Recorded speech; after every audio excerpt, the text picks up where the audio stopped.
What is my transition for the next movie? I don't know. Um, Speaking of a movie that is basically the diametrical opposite of that, from Up on Poppy Hill. From Up on Poppy Hill is a animated movie by Studio Ghibli, or Ghibli, or however you pronounce that. Yeah.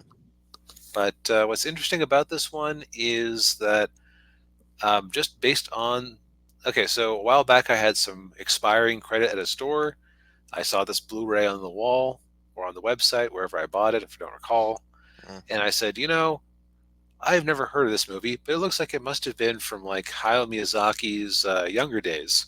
So I'll Yeah. give that a go because I often like his earlier work more than his later work. Mm. Like I'm in the weird position where my favorite Lupin the Third thing and my favorite Miyazaki thing is Castle of Cagliostro, which Mm. was his first movie and also the last time he touched that franchise. Yeah. Which you almost wonder how different the world of anime would be if, rather than kind of being elevated early on, he'd been like he'd had to work his way through the '80s being the Lupin director. Yeah. Yeah. But that's neither here nor there. So it turned out that this is neither old since it came out in 2011, Mm. and it's also not even directed by Hayao Miyazaki. It's actually directed by his son Goro, Oh.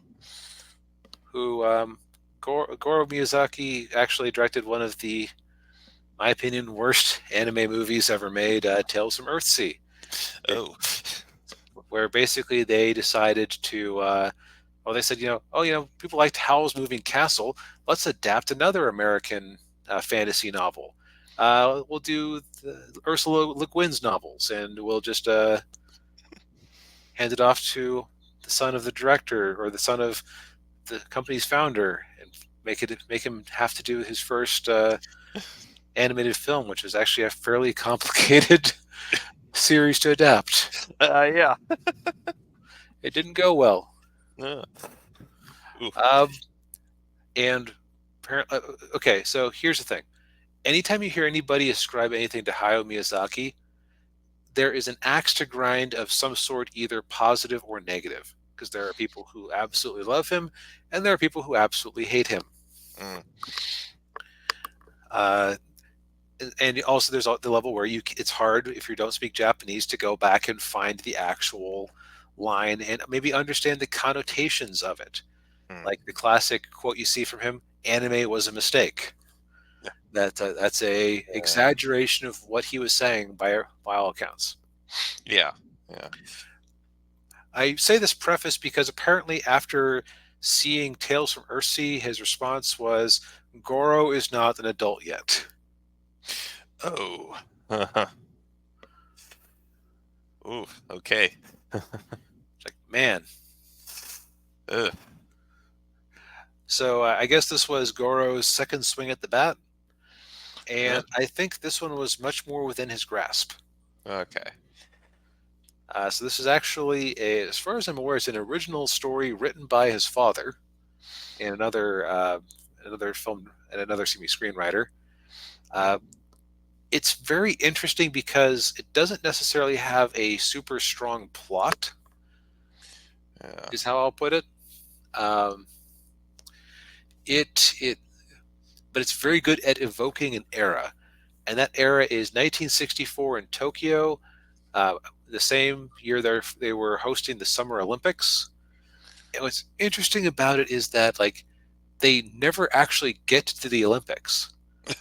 Like there's a scene where they are down in the city for a bit, and I was thinking, oh, they're gonna like intersect with the Olympics somehow. No, like the Olympics is a thing that is happening in the background. Ah. That's not really focused on. Oh, Um, a bit like Akira. were the Olympics happening during Akira? Huh, Yeah. I Yeah. forgot about that detail. Yeah. I would say that I think that the Olympics probably have more of a direct interaction on Akira than they do in this movie. Well, yeah, it was the final battle in the Exactly. yeah, it was in the stadium, yeah. So, our characters here, the girl on the right is named Umi Matsuzaki, who is a 16-year-old living with her grandmother at a boarding house. Mm. And she is a sad girl whose father died at sea years ago. And so he was a sailor, actually a captain. And so she got, well, back when he was still around, she was in the habit of putting up semaphore flags to let him know where the house is when he came into port. And of course, she's still doing that years after he's died. Mm. And she's starting at a school, and she let's see here, and she runs into a boy at the school named Shun. Now, a fun thing that's kind of how to put it, when you learn a little bit of Japanese vocabulary, a lot of Japanese names in anime and things like that Mm. can seem very on the nose. Yeah. Umi means ocean or sea. Mm. So of course, Umi, daughter was a sailor, or daughter of a sailor. Yeah. Um, and so like the threads of the movie are her burgeoning relationship with Shun and the effort to save an old house that's on the school property that all the clubs have taken over for their various nerd hobbies, like Uh, philosophy, biology, astronomy, the school newspaper, and so on. okay. And it's just to use some Gen Z slang, this movie is just very much a vibe. Like it's just a kind of mostly calm feeling with a couple of mild gut punches. Mm. Um, and like a lot of these sort of calm anime movies, it could have been punched up a little bit at the end, but in this case, I think that it doesn't necessarily need that punch to deliver what it wants to deliver.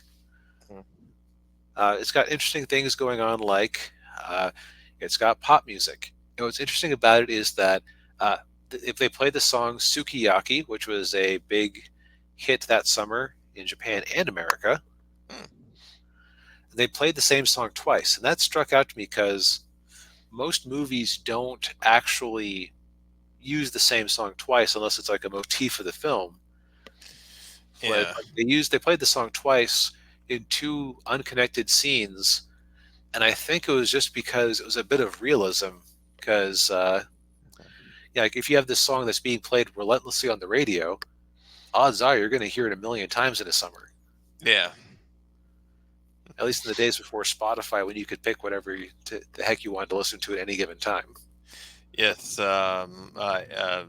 One example that comes to my mind is Santana and what's his name from Matchbox 20, Smooth. Mm. You used to play. I remember that summer that came out. They played it all the damn time. And of course, Adele when she came out with her first big album, Mm. Yeah. Relentless Play. So it's kind of that little bit of realism. And again, there is a plot to this. Um, it's basically just a romance story that hits a big snag in the middle in a way that I don't want to talk about because it would kind of spoil it. Yeah. Okay. But it has a satisfying ending, and life goes on. Mm. Okay. Yeah, so just a pleasant little movie. Mm. Is it streaming anywhere, or do you know if it is? I don't know since I did basically last week I was house sitting and didn't have access to my normal streaming services, so I Yeah. had some friends over and I said I guess we'll resort to physical media. Okay. But let's find out. From up on, it might be on Max because I know that a lot of Studio Ghibli movies are on there. Yeah. Let's see if my prediction is right. Let's see here. That's an old article. You have failed me searching. It looks like it might be on Netflix. Oh, okay. Let's see. You can rent it. Max. Oh, it's on. Is it on Crunchyroll? Hmm. Hmm. It seems to be, yeah, it looks like you've got options. Yeah. Okay. So it looks like I was right that it's at the very least on Max. Okay. All right. Very good. Yeah.